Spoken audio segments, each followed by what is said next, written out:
हरे कृष्णा, राधे राधे। हम सभी भागवत की कथाओं का श्रवण कर रहे हैं। आज का प्रसंग है राजा ययाति। ये चंद्रवंशीय राजा है ययाति। राजा नहुष के पुत्र हैं।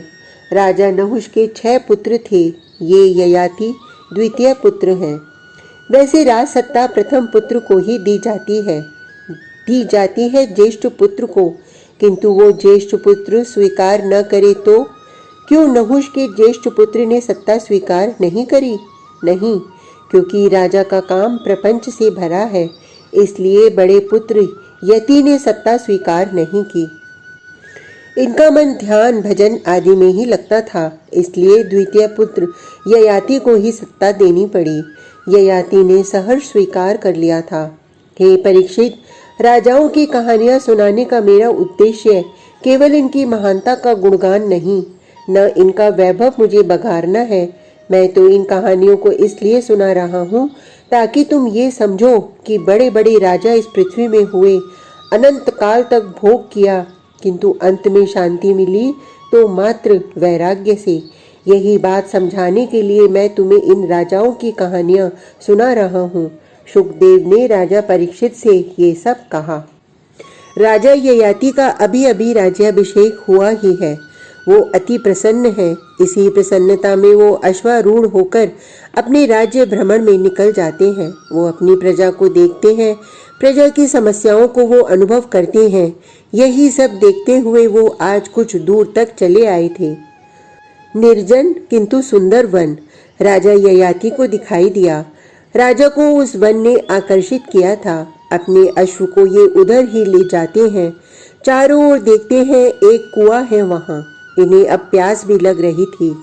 अश्व को एक वृक्ष से बांधकर राजा ययाति कुएं के पास में जाते हैं, किंतु ये क्या, राजा जैसे ही कुएं के पास में गए, कुएं में से किसी के रोने की आवाज आ रही थी, और आवाज पुरुष की नहीं, किसी स्त्री की थी। राजा ने जैसे ही कुएं में झांका, नहीं नहीं, मुझे देखना मत, मैं नग्न हूँ। वो स्त्री जोर से चिल्लाई। राजा हट गया। कुछ ही देर में फिर आवाज आई, मुझे बाहर निकालो। अब तो राजा ने पहले अपना उत्तरीय कुएं में फेंका और कहा, इसको अपने अंगों में लपेट लो। फिर राजा कुएं के पास गया, झुका और अपनी लंबी भुजाओं को नीचे झुकाया। उसी को पकड़कर वो स्त्री बाहर आ गई थी। सांवली, तीखे नैन नक्श, बड़ी बड़ी कमल जैसी आंखें। राजा उसे देख रहा है। फिर कुछ देर में पूछा, यहाँ निर्जन वन में तुम सुंदरी कैसे, अकेली? वो स्त्री शर्माई, फिर बोली, मैं अपनी सखियों के साथ आई थी यहाँ खेलने। तुम्हारी सखियों ने तुम्हें अकेले क्यों छोड़ दिया? राजा ययाति ने प्रश्न किया। हाँ हाँ राजन, मैं और मेरी सखी असुर राज वृषपर्वा की बेटी है, शर्मिष्ठा नाम है उसका। हे राजन, हम दोनों बचपन की ही सहेलियां हैं। तुम्हारा नाम? देवयानी, उस स्त्री ने कहा। राजा कुछ और पूछते, देवयानी ने कहा, मैं असुर गुरु शुक्राचार्य की पुत्री हूँ। राजा ययाति चकित थे। वे आगे की घटना सुनना चाहते थे। हे राजन, हम दोनों सखियां यहाँ नित्य आती थीं और खेलती थीं। हम दोनों की मित्रता घनिष्ठ थी, किंतु आज देवयानी की आंखों से आंसू बहने लगे थे। हम दोनों ही यहाँ नहाते थे और खेलते थे। देवयानी आज की घटना बता रही है। आज शर्मिष्ठा और मैं नहा रहे थे। फिर शर्मिष्ठा पहले जल से बाहर निकलकर आ गई, मैं बाद में। किंतु मैंने उसे देखा कि उस राजकुमारी ने मेरे वस्त्र पहन लिए थे। मुझ में जाति का अहंकार है ही। मैं ब्राह्मण हूँ और एक गुरु पुत्री भी हूँ। उसने मेरे वस्त्र कैसे पहन लिए? शर्मिष्ठा बोलती रही, हम दोनों सहेली हैं, इसमें क्या हुआ तो? किंतु मैं नहीं मानी। क्यों मानूं? मैंने उसे खूब सुनाया। कहा, मेरे पिता अगर नहीं होना तो तुम असुर लोग बचोगे ही नहीं। देवयानी कहती है, मैंने इतना ही कहा था कि उसने तो मुझे कुएं में नग्न धक्का दे दिया और बोली, जा भिखमंगे की बेटी। इतना कहकर वो चली गई, मुझे ऐसे नग्न कुएं में धक्का देकर।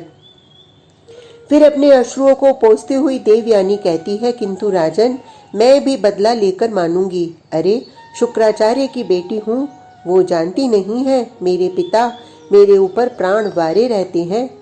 राजा ययाति सब समझ गए थे कि लड़ाई कोई विशेष बात पर नहीं है, इसलिए ययाति अब यहाँ से जाने लगे। देवयानी ने राजा का हाथ पकड़ लिया। ये क्या कर रही हो, छोड़ो। ययाति ने कहा, राजन अब मेरा हाथ मत छोड़िए, मुझे तो अब आपसे ही ब्याह करना है। देवयानी की बात सुनकर ययाति तुरंत बोले, ये संभव नहीं। क्यों क्यों संभव नहीं? क्या मैं सुंदर नहीं हूँ? नहीं देवी, तुम बहुत सुंदर हो। बात सुंदरता की नहीं, बात है तुम ब्राह्मण हो और मैं क्षत्रिय। ब्राह्मण कन्या से क्षत्रिय कैसे विवाह करे? ययाति ने कहा। तब उन्मुक्त हंसते हुए देवयानी बोली, मेरा विवाह ब्राह्मण से हो ही नहीं सकता। क्यों? राजा ययाति ने प्रश्न किया। क्योंकि देवगुरु बृहस्पति के पुत्र कच्छ ने मुझे शाप दिया है। वो बड़ा सुंदर छैला, पूर्ण यौवन से भरा वो देवगुरु का पुत्र कच्छ, वो हमारे यहाँ आया, मेरे पिताजी से पढ़ने आया था। मैंने उसे देखा तो उसी समय मैंने अपना हृदय उसे दे दिया। उसने आते ही प्रणाम करके मेरे पिताजी को कहा था, पिता बृहस्पति ने मुझे मृत संजीवनी विद्या सीखने के लिए आपके पास भेजा है। आप मुझे अधिकारी माने तो वो विद्या प्रदान करें। देवयानी कहती है, यही एक विद्या है जो देवगुरु के पास नहीं है, मेरे पिता के पास है। अब कच्छ को अपना शिष्य बना लिया था मेरे पिता ने, उसे विद्या देना आरंभ भी कर दिया। लेकिन क्या? ययाति ने देवयानी से पूछा। असुर समाज में ये हलचल मच गई कि अब ये विद्या देवताओं के पास चली जाएगी तो हम असुर समाज का क्या होगा? राजन, कच्छ को असुरों ने मार दिया और फेंक दिया। देवयानी कहती है, शाम तक कच्छ कुटिया में नहीं आया तो मैंने पूछा, पिताजी कच्छ कहाँ है? पिताजी मुस्कुराते हुए बोले, असुरों ने बेचारे को मार दिया। देवयानी कहती है, मैं रोने लगी। पिताजी कुछ भी हो, कच्छ मुझे चाहिए। मेरे पिता मुझे बहुत चाहते हैं, मेरी बात आज तक नहीं टाली। वो मुझे लेकर चले गए उसी स्थान पर जहाँ कच्छ का देह मुर्दा पड़ा था। मेरे पिता ने कच्छ के देह को छुआ और कुछ मंत्र पढ़े। कच्छ तो उठ गया जैसे नींद से उठा हो। मैं इतना खुश हुई कि कच्छ को अपने हृदय से लगा लिया। अब फिर मृत संजीवनी विद्या देना मेरे पिता ने आरंभ कर दिया था और कच्छ बड़े मनोयोग से पढ़ रहा था। लेकिन इतनी जल्दी कैसे मान जाते असुर? इस बार कच्छ को असुरों ने मारा और मारा ही नहीं, उसे जलाकर राख बना दिया। ये बात मुझे पता चली तो मेरी जिद, मुझे प्यार हो गया था कच्छ से, इसलिए मेरे पिता ने मेरी बात मानी और राख में से कच्छ को जीवित कर दिया। विद्या पूरी हो गई थी। अब कच्छ अपने यहाँ जाने वाला था कि तभी असुरों ने कच्छ को मार दिया और जला दिया। फिर सोचा, जलाने के बाद राख से तो गुरुजी जिंदा कर देते हैं। इस बार मेरे पिता शुक्राचार्य जी के ही शरबत में उसी राख को मिलाकर उन्हीं को पिला दिया। देवयानी यहाँ ययाति को कुछ देर अपलक देखती है, फिर कहती है, कच्छ कहाँ है पिताजी?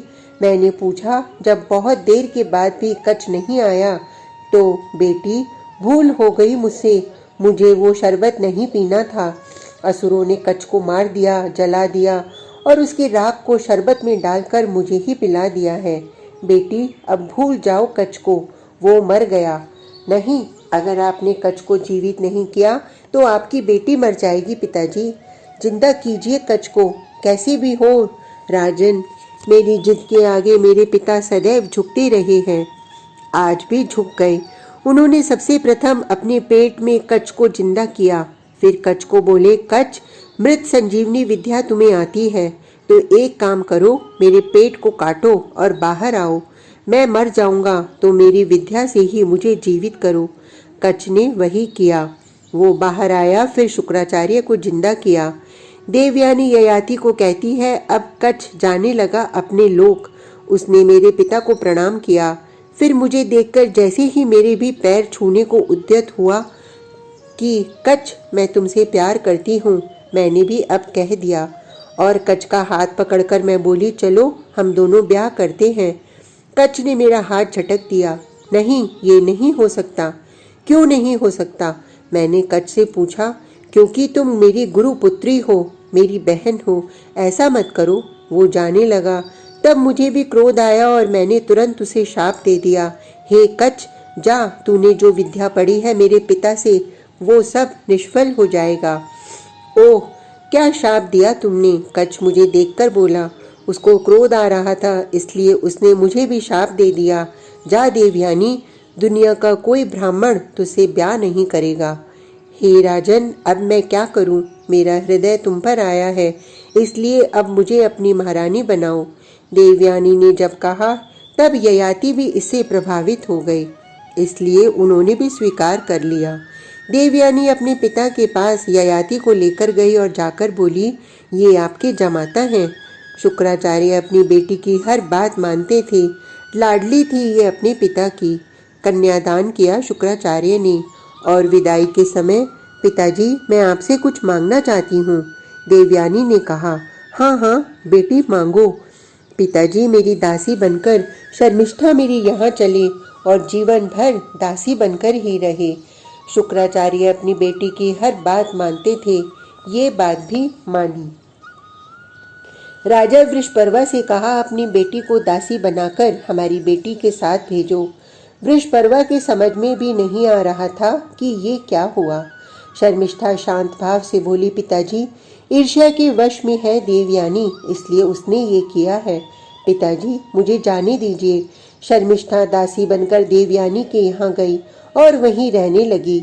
किंतु शर्मिष्ठा कुछ भी हो, राजकुमारी है। वो अपने साथ 1000 दासियों को लेकर गई। देवयानी ने यहाँ बुद्धिमता नहीं दिखाई। कई वर्ष बीत चुके हैं। आज आंगन में बालक खेल रहे हैं। 2 बालक तो मेरे हैं। देवयानी देख रही है और सोच रही है, किंतु ये 3 बालक किसके? देवयानी ने उन्हीं बालकों से पूछा, तुम्हारे पिता का नाम? वो तीनों बालक एक स्वर में बोले, महाराजा ययाति। देवयानी ने सोचा, बालक ऐसे ही बोल रहे हैं। माता का नाम पूछा, तुम्हारी माता का नाम?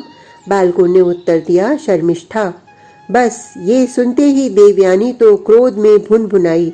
राजा ययाति को जाकर बोली, तुमने उस दासी को भी महारानी बना लिया और मेरे 2 ही पुत्र, उसके 3 पुत्र। अब तो ययाति पैरों में गिरने लगा देवयानी के, क्षमा मांगने लगा, किंतु देवयानी अब क्षमा नहीं करेगी। वो गई अपने पिता शुक्राचार्य के पास। पीछे पीछे ययाति भी गया। सारी बात देवयानी ने अपने पिता को रोकर सुना दी। शुक्राचार्य अपनी बेटी की आंखों में अश्रु कैसे देख लेते। चिल्लाकर राजा ययाति को शाप दे दिया, जा, तू बूढ़ा हो जा। अब तो ययाति बूढ़ा हो गया। भीतर आया। देवयानी ने कहा, ये कौन है? ययाति ने कहा, तुम्हारे पिता ने बिना सोचे विचारे शाप दे दिया। अब मैं बूढ़ा हूँ तो कष्ट तुझे ही होगा। अब तो देवयानी फिर रोने लगी, पिताजी, इन्हें युवा बनाइए। शुक्राचार्य बोले, अब तो ये बूढ़े हो गए। हाँ, एक उपाय हो सकता है। क्या? ययाति ने पूछा। अगर तुम्हारे बेटे अपनी जवानी दे दें और तुम्हारा बुढ़ापा ले लें तो काम बन सकता है। ययाति लौटकर अपने यहाँ आए। देवयानी कहती है, मांगो किसी से जवानी, पर कौन देगा? राजा ने अपने पुत्रों से कहा, सब ने मना कर दिया, किंतु सबसे छोटा पुत्र पुरु ने दया करके अपने पिता को अपनी जवानी दे दी और पिता का बुढ़ापा ले लिया। सुखदेव यहीं पर हंसते हैं। 100 वर्षों तक पुत्र की जवानी से ययाति भोग करते रहे, किंतु उनका मन भरा। ये भोग है, ये विषय विलास है, इससे किसे तृप्ति मिली है? आज संध्या की बेला है। ययाति संध्या में भी भोग कर रहा है। वो बाहर आता है। सामने एक वृद्ध जा रहा है। ये सबसे छोटा पुत्र है ययाति का, पुरु। ययाति चौंक जाता है। 100 वर्ष हो गए हैं। पुत्र की जवानी से भोग। ययाति आकाश में देखता है। बादल जा रहे हैं, आ रहे हैं, किंतु आकाश स्थिर है। इसी से ययाति को तत्वज्ञान हो जाता है। आत्मा है आकाश, जो निर्लेप है, निर्मल है, अविनाशी है, चेतन है, और ये बादल, ये वासना है जो मल से भरा है, अशांति देने वाला है, क्योंकि अस्थिर है। धिक्कार है मुझे, आकाश को ध्यान में न रखकर मैं बादलों में खो गया। और आज मेरी दुर्दशा। छी, पुत्र की जवानी से विषय भोग। ययाति को अपने आप से घृणा होने लगी। असल में इंद्रियां इतनी दुष्ट हैं कि कितनी भी इनकी बात मानो ये तृप्त नहीं होती। ययाति कहते हैं, मनुष्य को चाहिए कि वो इंद्रियों का गुलाम न बने। कोई लाभ नहीं है, अपितु जीवन की हानि ही होगी। शुकदेव कहते हैं, पुरु पुरु, जोर से आवाज लगाई अपने पुत्र को ययाति ने। पुरु ने पीछे मुड़कर देखा। ययाति उसके पास गए। तुरंत संकल्प बल से जवानी अपने पुत्र को लौटाई और अपना बुढ़ापा लेकर वन की ओर चल पड़े थे। उनके मुख से नारायण नारायण नारायण यही प्रकट हो रहा था। आज का प्रसंग इतना ही। कल तक के लिए हरे कृष्णा, राधे राधे।